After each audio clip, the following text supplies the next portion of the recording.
foi. Et j'ai juste arrêté de regarder cela. Et quand j'ai arrêté, il y a des combats dans la chair que je n'avais plus besoin de combattre. Parce que mes yeux n'étaient plus exposés à cela. Et on doit vraiment comprendre, c'est Dieu qui nous a créés. Et c'est Dieu qui sait comment est-ce qu'on fonctionne. Il y a des choses tout simplement qu'on ne doit pas regarder. Il y a des choses qu'on ne doit pas exposer nos enfants à cela. Il y a des choses qu'on ne doit pas faire. Il y a des personnes même à qui on ne doit même pas parler. Parce que quand tu t'exposes, la Bible dit, séparez-vous du milieu d'eux. Et je vous accueillerai. Il y a une dimension dans le Seigneur dans laquelle tu vas rentrer uniquement quand tu te sépares de certaines choses. Amen. Amen. Vous savez, ces choses-là, ça vole de notre temps. C'est le temps qu'on devait être en train de prier. On le donne au Dieu de la télévision. Le temps qu'on devait être en train de lire la parole de Dieu, on le donne au Dieu des médias. Et la Bible appelle cela l'idolâtrie. Et quand tu fais ces choses-là, tu sais, quand tu permets toujours à ta chair de prendre plaisir dans ça, tu sais, tu dis, oh, ça c'est un film, ce n'est pas un film pornographique, les gens ils s'embrassent seulement. Est-ce qu'ils sont mariés? Si tu étais par exemple marié et quelqu'un d'autre embrassait ta femme, il te dit, oh non, c'est juste le théâtre. C'est comme ça que Dieu pense qu'il voit ces choses. Dieu ne regarde pas les choses, ce sont juste des acteurs. Amen. Donc un enfant de Dieu doit faire attention à ces... Et vraiment, la solution contre l'impudicité, c'est la sanctification. Amen. Amen. Sanctifiez-vous. Alléluia. Troisième des choses, verset 9. Ne tentons point le Seigneur, comme le tentaient quelques-uns d'eux qui périrent par les serpents. La troisième chose, c'est la tentation. Que tout le monde dise tentation. La tentation, c'est un principe que j'ai eu du mal à saisir. Pendant longtemps, je me suis demandé, mais comment est-ce qu'on tente Dieu? Mais je crois que le Seigneur me l'a révélé. Vous savez, tenter, j'ai regardé la signification, ça signifie mettre à l'épreuve. Quand on dit qu'on a tenté Dieu, on a mis sa parole à l'épreuve. Tu peux mettre la parole de Dieu à l'épreuve de deux manières. Tu peux le mettre par la fidélité ou tu peux le mettre par l'incrédulité. Amen. Dieu veut qu'on mette sa parole à l'épreuve par la fidélité, mais il ne veut pas qu'on le mette à l'épreuve par l'incrédulité. Comment on peut le mettre par la fidélité? Malachie chapitre 3 verset 10. Apportez à la maison du trésor toutes les dîmes, afin qu'il y ait de la nourriture dans ma maison. Mettez-moi de la sorte à l'épreuve. Amen. Si l'Éternel les a mis, et vous verrez si je n'ouvre pas pour vous les écluses des cieux, si je ne repends pas sur vous la bénédiction en abondance. En fait, Dieu dit que quand tu fais face à un défi et que tu regardes, je dois donner au Seigneur, mais je dois payer mon loyer. Oh, comment je vais faire? Si je donne au Seigneur, je ne pourrai pas payer mon loyer. Dieu dit, mets-moi à l'épreuve. Mets-moi à l'épreuve et tu vas voir si en obéissant à ma parole, je ne veux pas accomplir mes promesses dans ta vie. Et Dieu veut qu'on le mette à l'épreuve de cette manière. Amen. Par l'obéissance. Mais la manière comment Dieu veut qu'on ne le mette pas à l'épreuve, c'est par l'incrédulité. Dans la Bible dit que le diable a dit à Jésus, si tu es le Fils de Dieu, jette-toi du haut de ce temple. Et parce que tu es le Fils de Dieu, il enverra des anges pour te porter, pour que ton pied ne heurte pas contre une pierre. Mais qu'est-ce que Jésus a dit au diable? Il est écrit, tu ne tenteras point l'Éternel, ton Dieu. En fait, qu'est-ce qu'il y a à voir avec la tentation dans cela? La tentation dans ça, c'est ceci. Ce qu'on manque souvent là-dedans, c'est que le diable voulait que Jésus exerce dans l'incrédulité. Tu sais, juste faire quelque chose pour que Dieu prouve vraiment qu'il peut faire la chose. Et mon épouse me parlait de ça, et je crois que peut-être vous avez déjà vu ça sur Internet, des églises où, quand tu arrives là-bas, on sort les serpents. Et on vient, on dit, la Bible dit que même si un serpent vous mord, si vous avez la foi, vous n'allez pas mourir. Et ils te promènent vraiment dans les bancs. Est-ce que tu as vraiment la foi?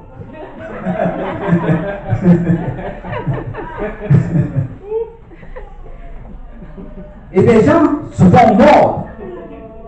Et certaines personnes meurent. Pourquoi? Parce qu'ils sont en train de tenter Dieu. C'est juste que Dieu fasse le miracle. Le besoin n'est pas réellement là. C'est Paul, alors qu'il était en train de ramasser du bois, le serpent, la vipère l'a mordu. Mais il n'est pas mort. Amen. Il n'est pas allé le chercher. C'était pas une tentation. Et si Jésus, même ce jour-là, tu sais, du haut du temple, s'il trébuchait accidentellement, des anges de l'Éternel allaient venir le porter.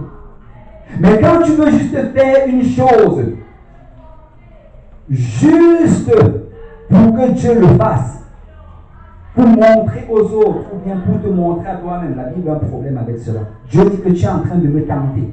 C'est comme une maman qui dit à son fils, ne me tente pas. Dieu dit, ne me tente pas. Et ça, c'est une manière de tenter le Seigneur. Et ça, c'est vraiment, ça révèle l'incrédulité. Pourquoi? Parce que tu ne crois pas que Dieu. Parce que si tu crois que Dieu va le faire, pourquoi est-ce que tu aurais besoin de le tenter? Amen? Amen. Tu n'as pas besoin de le tenter. Mais le diable est en train de demander au Seigneur d'agir dans l'incrédulité. La deuxième manière de tenter le diable, c'est la manière comment Israël l'a fait dans le désert. Pendant les 40 années qu'ils traversaient le désert, la Bible dit que quand ils allaient faire face à quelque chose, ils allaient commencer à se plaindre. Ils allaient dire que mais pourquoi Dieu nous a même amenés ici? Il n'est pas capable de faire ceci, il n'est pas capable de faire cela. Vous savez, ça c'est quand tu arrives dans un endroit où tu te dis que je vais faire ce que je veux, mais que Dieu ne va rien me faire. Ça c'est la tentation. Et un exemple vraiment dans le Nouveau Testament, c'est avec Ananias et Saphira. La Bible dit qu'Ananias, alors que l'Église commençait à donner d'une manière vraiment abondante leurs biens, les gens venaient, ils vendaient leurs maisons, ils venaient déposer l'argent aux pieds des apôtres pour qu'on puisse nourrir toute cette personne-là qui avait donné leur vie à Dieu. Ananias est parti avec son épouse, ils ont vendu leur terrain. Mais là, il est venu devant Pierre, juste avec une partie de l'argent. Il a déposé ça comme tous les autres. La Bible dit que tout le monde déposait tout ce qu'ils avaient. Mais lui, il est venu déposer cette partie comme s'il avait tout donné. Mais le but derrière, c'était de tirer la gloire. Il aurait pu ne pas vendre son terrain. Il aurait pu garder, ou bien même vendre, garder tout l'argent. Personne ne lui aurait rien demandé. Mais il est venu, il a menti à Pierre et aux apôtres. Et la Bible dit que Pierre lui a demandé, lui a dit, pourquoi est-ce que tu t'es arrangé à venir mentir au Saint-Esprit? Et sur le coup, Ananias est mort. Quelque temps après, je crois que c'est la même journée, son épouse vient. Et là, j'imagine que qu'elle entrait dans le sentier et qu'elle s'avançait vers Pierre, le monde était en train de chuchoter. Et c'est mieux.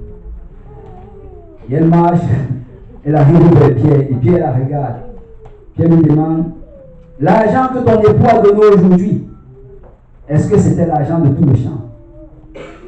Elle dit oui. Et au verset 8, acte 5, 8, Pierre lui adressa la parole, verset 9 directement. Alors Pierre lui dit, comment vous êtes-vous accordés pour tenter l'Esprit du Seigneur? Voici ceux qui ont enseveli ton mari sont à la porte, ils t'emporteront. Waouh! Ça, c'est dans le Nouveau Testament en passant. Il y a des gens qui pensent que le jugement peut seulement tomber dans l'Ancien Testament. Il y a des gens qui mentent au pasteur.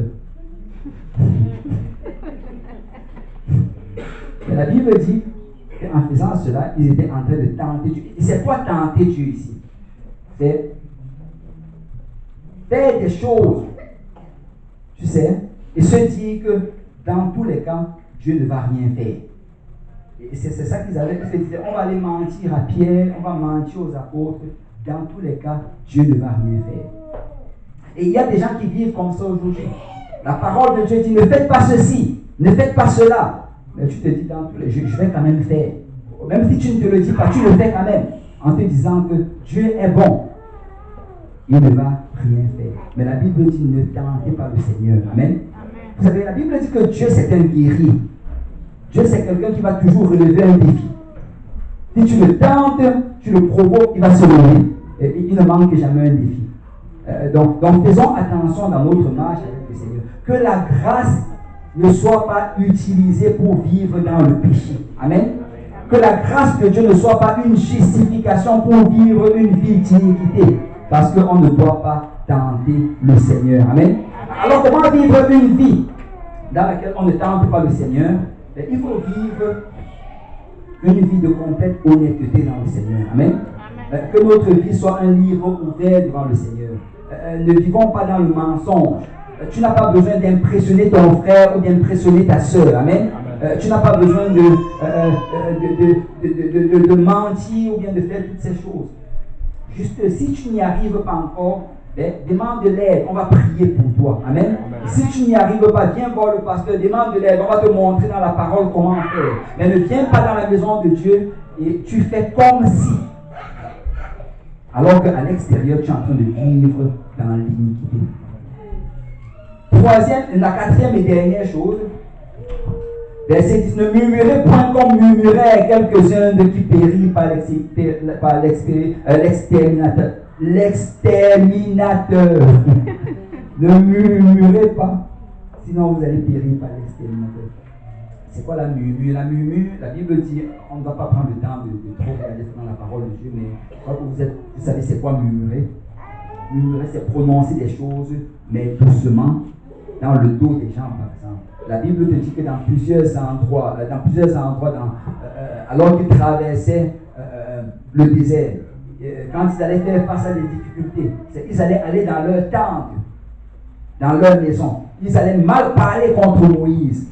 Ils allaient mal parler contre le peuple de Dieu. Or, Dieu entendait. Amen. Est-ce que vous savez que Dieu entend nos conversations à la maison? Amen. On vient, on dit, oh pasteur, vraiment, nous t'aimons vraiment beaucoup. On aime la maison de Dieu. Mais dès qu'on arrive à la maison, on dit autre chose. Dieu entend. Amen.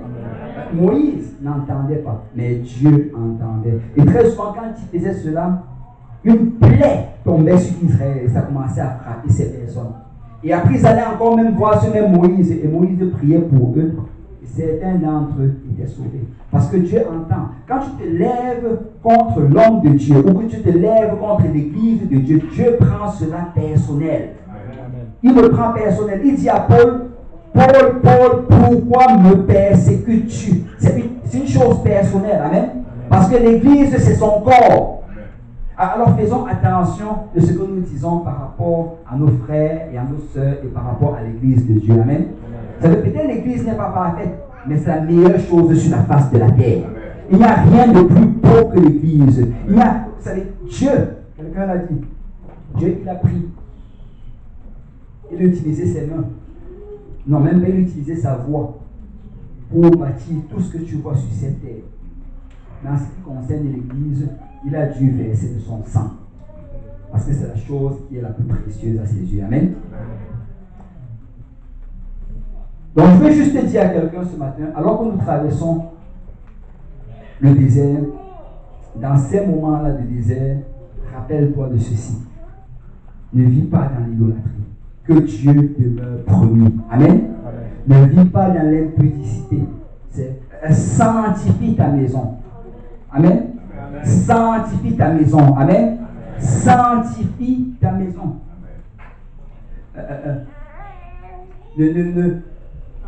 Ne tente pas le Seigneur. Ne tente pas le Seigneur. Amen. Juste vis dans l'obéissance. Est une vie qui est comme un livre ouvert. Et troisième et quatrièmement, ne murmure pas contre le Seigneur. Vous savez, je crois que nous allons traverser ce désert et nous allons arriver à la terre promise. Amen. Mais pour que cela arrive, nous devons être conscients de cela et vivre comme le Seigneur nous appelle de vivre. On va tous se lever dans la présence du Seigneur. On est assez avancé dans le temps.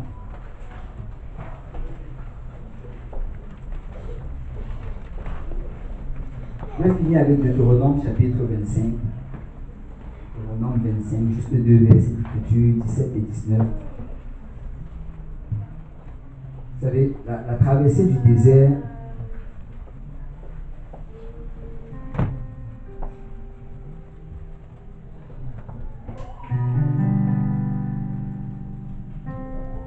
ce n'est pas quelque chose de facile parce que quand tu fais face à ces choses-là, je ne sais pas si quelqu'un a déjà traversé le désert ici, s'il a déjà marché dans le désert. Mais dans le désert, même ta conscience te joue des tours. Tu vois des choses dans le désert.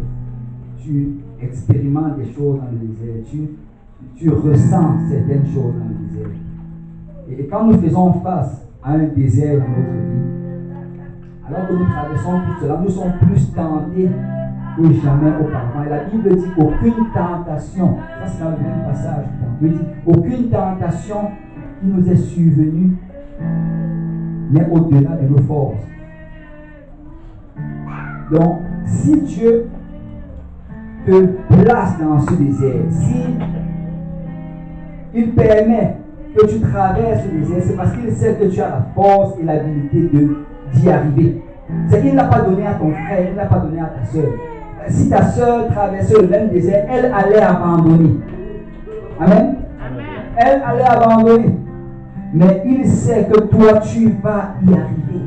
Parce qu'il a mis cette habilité en toi, il a mis cette force en toi, il a mis cette détermination en toi. N'abandonne pas, continue d'avancer. Amen. Continue d'avancer. C'est le diable ne veut pas que tu la traverses. C'est pourquoi il met toutes ces choses devant toi. Mais si toi tu continues d'avancer, la Bible dit quand je marche dans la vallée de l'ombre de la mort, c'est juste continuer de marcher. Mais le Deutéronome verset 25, la Bible dit, souviens-toi de ce que te fit Amalek pendant la route lors de ta sortie d'Égypte. Comme il te rencontra dans le chemin et sans aucune crainte de Dieu tomba sur toi par derrière, sur tous ceux qui se traînaient, les derniers, pendant que tu étais las et épuisé toi-même. Amalek, c'était le premier à attaquer Israël qui était dans le désert. Les Amalécites, la Bible dit qu'ils ont attaqué Israël par derrière. C'est comme des lâches. C'était un moment où ils étaient fatigués. C'était un moment où ils étaient las. C'était vraiment un moment où ils enduraient la souffrance du désert. C'est là que Amalek les a attaqués. Et Amalek dans la Bible, c'est un type de notre chair. Vous savez, le diable, le premier ennemi qui va envoyer contre nous, c'est notre chair. Le Seigneur dit ici au verset 19, lorsque l'Éternel ton Dieu, après t'avoir délivré de tous les ennemis qui t'entourent, t'accordera du repos dans le pays que l'Éternel ton Dieu te donne, en héritage et en prospérité, en propriété. Tu effaceras la mémoire d'Amalek de dessous les cieux. Ne l'oublie point. Qu'est-ce que Dieu dit ici? C'est que quand tu vas arriver à la terre promise, c'est quand tu sers le Seigneur, assure-toi d'effacer la mémoire d'Amalek. Amalek, comme j'ai dit, c'est la chair. Si nous avons réussi à traverser le désert, c'est si nous réussissons à soumettre notre chair. Vous savez, j'en ai parlé le mercredi dernier. Les seules choses réellement que Dieu nous demande de faire, c'est de demeurer en lui. Si tu demeures en Christ et que tu lui fais confiance, c'est la seule chose. Tu demeures en Christ et tu lui fais confiance, tu vas pouvoir traverser ce désert. Amen. C'est pourquoi on parle de prière, c'est pourquoi on parle de la lecture de la parole, c'est pourquoi on demande de venir dans la maison de Dieu. Tu sais, si tu fais ces choses, tu vas avoir la victoire. Amen. Alors je vais juste te dire encore à quelqu'un ce matin, continue ta marche. Amen. Continue ta marche. On va prendre le temps de s'avancer. On n'aime pas avancer dans le temps. Même si on prend 5 minutes de prière devant, c'est toujours approprié. Alléluia. Tu peux aider ton frère, ta soeur à venir. Tu lui dis, on va traverser ce désert. On va y arriver. Dieu va nous donner la victoire. Nous allons entrer dans cette terre promise. Alléluia. Je vais suivre le désert. Alléluia. Je vais continuer à servir le Seigneur. Je ne veux pas permettre à l'idolâtrie. Je ne veux pas permettre à l'impudicité. Je ne veux pas permettre à la tentation ou au murmure d'arracher ce que Dieu me donne aujourd'hui. Alléluia. Si on peut lever nos grands prières, alléluia. Si on peut prier pour nous, si on peut prier pour nos frères, nos soeurs qui sont. Tu ne sais pas ce que ta soeur traverse. Peut-être qu'elle est dans un désert en ce moment-ci même. Peut-être qu'elle questionne Alléluia. Elle questionne la marche qu'elle est en train d'avoir. Peut-être qu'elle se demande si elle ne devrait pas être un autre lieu, un autre moment, dans d'autres circonstances. Mais c'est Dieu qui nous a menés dans ce désert. Mais ce désert n'est pas pour notre mort, mais notre désert c'est pour notre fortification. Et si nous continuons à marcher, le Seigneur aide, Seigneur, ta servante à continuer à marcher. Aide, Seigneur, ton serviteur, Seigneur, à persévérer. Aide-le, Seigneur, à mettre un pas au-devant d'un autre. Alléluia, qu'il n'abandonne pas. Oh oui, le diable veut qu'il abandonne. Le diable veut qu'elle abandonne. Mais au nom de Jésus-Christ, nous le taillons en pièces. Au nom de Jésus, nous anéantissons ses projets. Et nous anéantissons ses plans. Et nous brisons toute arme forgée contre nous au nom de Jésus-Christ. Mais nous allons avancer. Et nous allons avoir la victoire au nom de Jésus-Christ. Alléluia, Seigneur, aide ton serviteur ce matin. Seigneur, fortifie ton serviteur. De la même manière, Père, que tu as fortifié, Seigneur, tes enfants dans le désert, alors que tu les nourrissais de la manne, l'aliment venant de Dieu, alors que tu les nourrissais du rocher, Seigneur, tu les rafraîchissais du rocher, Seigneur. Père, rafraîchis-nous aujourd'hui, nous te prions.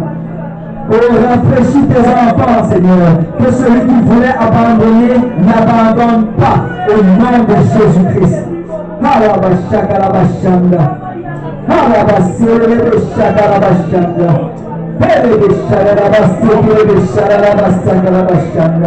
Seigneur, donne-nous la force d'avancer. Donne-nous la force d'avancer au nom de Jésus-Christ. Donne-nous la force d'avancer au nom de Jésus. Tu as dit que celui qui va persévérer jusqu'à la fin, celui-là sera sauvé. Seigneur, nous voulons persévérer. Nous voulons avancer. Nous voulons pousser. Mais nous voulons résister à l'ennemi de notre âme. Au nom de Jésus-Christ.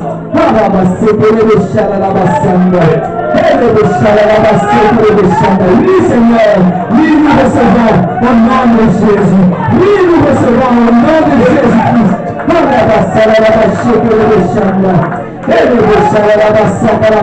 Oui, Seigneur, au nom de Jésus.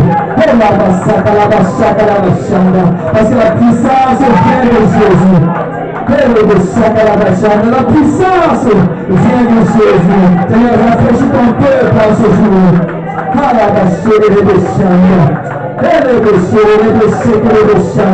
Seigneur, raffermis les genoux languissants. Redresse les épaules abattues. Alléluia, donne la force à ton peuple. Parce que l'Éternel déclare que son peuple est puissant. Avec toi, Seigneur, nous ferons des exploits. Avec toi, Seigneur, nous aurons la victoire. Avec toi, Seigneur, nous allons écraser la tête de l'ennemi. Il déclare dans ta parole que tu nous donnes la puissance de marcher sur les serpents et sur les scorpions au nom de Jésus. Tu nous donnes la victoire contre l'ennemi de notre âme. Nous écrasons la tête du lion et nous écrasons, Seigneur, la puissance des ténèbres au nom de Jésus-Christ. Et tout arme forgée contre nous est sans effet au nom de Jésus. Et toute lame qui se lève, alléluia, en justice contre nous, nous la condamnons au nom de Jésus. Mais nous confessons tes promesses. Nous confessons tes promesses. Nous confessons tes promesses au nom de Jésus-Christ. Des projets de bonheur au nom de Jésus-Christ. Des projets de prospérité au nom de Jésus-Christ.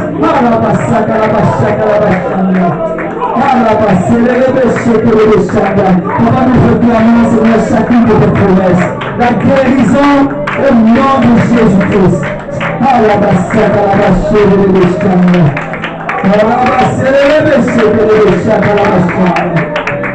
Alléluia. Alléluia, alléluia. Nous allons suivre ce désert. Nous allons suivre ce désert au nom de Jésus-Christ. Seigneur, nous savons que tu as un plan un plan pour nous fortifier, un plan pour nous délivrer, un plan pour nous équiper. Nous allons avancer, nous allons nous saisir de tes promesses au nom de Jésus. Alléluia, alléluia, alléluia. Si quelqu'un peut dire au nom de Jésus.